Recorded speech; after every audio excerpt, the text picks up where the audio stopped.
la guerre est revenue sous le continent européen et l'Union européenne s'est montrée à la hauteur de l'histoire en adoptant les sanctions les plus importantes de son histoire. C'est des sanctions très rapides qui ont été adoptées et très lourdes qui impactent déjà de manière très très importante l'économie russe. L'Union européenne, c'est une terre d'accueil, donc elle a accueilli ces Ukrainiens qui fuient et elle leur a offert protection.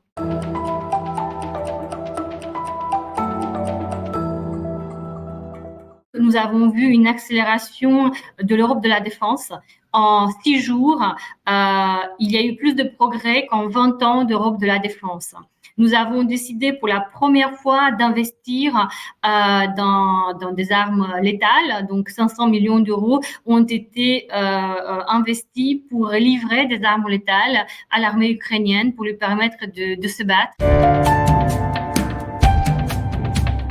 Aujourd'hui, l'Union européenne est dépendante à 40% des importations de gaz russe. L'Union européenne a présenté hier un plan pour réduire cette dépendance très très rapidement, en renforçant aussi la production du biogaz dans l'Union européenne. Donc, on propose de doubler la production de gaz dans l'Union européenne et en faisant un effort sans précédent pour renforcer l'efficacité énergétique, donc mieux isoler nos bâtiments.